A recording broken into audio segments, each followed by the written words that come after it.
Economistas têm lutado para explicar o motivo de existir tal divisão de riqueza entre países mais frios e países mais quentes. No entanto, a ligação entre temperatura e prosperidade econômica é inegável. Europeus e norte-americanos sofrem com invernos muito mais frios, mas colhem os benefícios de viver em uma das regiões mais ricas do mundo. Já países do norte da Ásia também possuem maior produção econômica do que as nações do sul da Ásia. Em contraste, lugares como Indonésia, Vietnã e Brasil, onde os moradores veem altas temperaturas ao longo do ano, são muito mais pobres. Uma pesquisa examinou esse quebra-cabeça econômico, que explica por que as economias mais pobres do mundo tendem a estar em lugares mais quentes, enquanto as economias mais bem-sucedidas são encontradas em climas mais frios. O escritor francês Montesquieu explicou o porquê sobre isso em 1700. Muitos pesquisadores escreveram isso como um acidente histórico, talvez um legado do colonialismo. Agora, há significativamente mais dados para trabalhar sobre isso. Economistas queriam examinar a conexão de temperatura mais de perto, então decidiram que, em vez de comparar um país com o outro, iriam olhar dentro de cada um. Os países que tiveram um ano quente significa um crescimento econômico mais lento. A resposta pode ser sim. Eles descobriram que para países pobres, o aumento na média anual de temperatura corresponde diretamente ao PIB. É um efeito enorme. A diferença entre países que estão em recessão tem ligação direta com a temperatura. Essa mudança gera um enorme efeito global. Resultados sugerem que o aquecimento global poderá aumentar a distância entre ricos e pobres. Há também outras razões para essa situação, sendo a principal razão a água. Em climas frios, uma coisa que dominou o desenvolvimento humano acima de todas as outras coisas através dos séculos foi a água. Rios, canais, litoral têm desempenhado um papel vital no desenvolvimento do ser humano e civilizações. Não é à toa que grandes civilizações subiram em torno de rios, nem é uma coincidência que quase todas as grandes cidades estão localizadas próximas a um grande rio ou próximo a um litoral com grandes rios. Mas em climas quentes, eles costumam inundar muito, o que é ótimo para a agricultura. No entanto, no que diz respeito ao transporte real, como o transporte de carvão, madeira, minério de ferro ou quantidades consideráveis de bens industriais, eles são terríveis.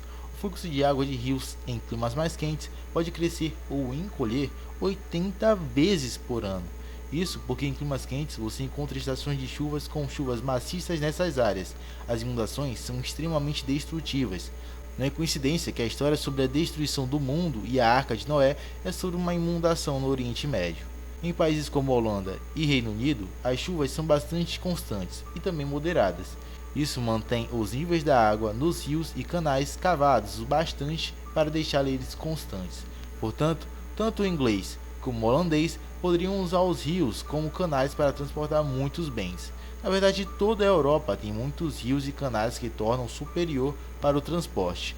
África e Oriente Médio, por exemplo, são terríveis para a base de transporte rodoviário. Tem muito pouco litoral em relação à massa terrestre e muito poucos rios, e aqueles que ainda existem são propensos a inundações. Isso significa que as cidades europeias podem envolver-se na produção em massa, porque grandes quantias de produtos produzidos podem ser facilmente transportados. Mas o mais importante para o início da industrialização do carvão e minério de ferro das minas pode ser enviado de maneira barata ao longo dos rios e canais. Isso abre caminho para nossa próxima razão, pela qual a energia da água. Você pode construir a roda d'água de forma eficaz em climas quentes, devido à grande variação da água. O fluxo em lugares como o norte da França e Reino Unido. Você também pode construir rodas d'água que funcionam o ano todo. Poderia, por sua vez, acionar máquinas industriais antes da Revolução Industrial. Foi assim que as fábricas se desenvolveram, onde havia energia hidráulica. Porém, tal desenvolvimento nunca foi realmente possível em climas quentes. Outra questão relacionada à água é as doenças tropicais. Climas quentes tinham outro grande problema que os holandeses descobriram quando tentaram cavar canais em climas quentes. Os holandeses achavam que a água parada poderia ser um criadouro de mosquitos, que deixou muitos holandeses doentes e afetados com inúmeras doenças tropicais fatais, como a febre amarela, por exemplo. Este é um grande benefício de climas frios humanos. Humanos podem vestir roupas para sobreviver. Além disso, um monte de insetos desagradáveis e micro-organismos simplesmente morrem em climas mais frios. Portanto, recebem menos doenças. Outro fator é como nosso corpo e a termodinâmica se relacionam. Com o clima mais quente, o corpo precisa conter o calor. caso contrário morreremos. Então temos que simplesmente desacelerar ou fazer uma pausa. E aqui está uma grande vantagem para o clima frio. Climas frios é relativamente fácil de resolver, basta colocar roupas, queimar madeira ou montar uma casa. Em países mais quentes, até que o homem tivesse ar-condicionado, não havia uma maneira simples de se livrar do calor. Portanto, humanos em climas quentes tinham limites severos. Eles poderiam trabalhar, mas tudo isso é mais complicado do que parece. Singapura está próxima da linha do Equador e é um país rico, desenvolvido. Já a Albânia, que é um país considerado frio, bom, não podemos dizer o mesmo. Podemos fazer alusão até mesmo com o próprio Brasil. As regiões mais frias são mais desenvolvidas que as mais quentes, e na Europa a mesma coisa. Quanto mais ao norte, mais desenvolvidos são alguns países. A questão é que nos dias atuais, cada país tem a plena capacidade de se adaptar ao seu clima. Claro que muitos outros fatores podem e devem ser levados em conta quanto a isso. Se você gostou do vídeo, deixe o seu like. Eu convido você a estar se inscrevendo no canal. Isso é muito importante para manter os vídeos e aumentar a qualidade deles. Então, se você é novo no canal e quer continuar assistindo vídeos como esse, temos vídeos semanais.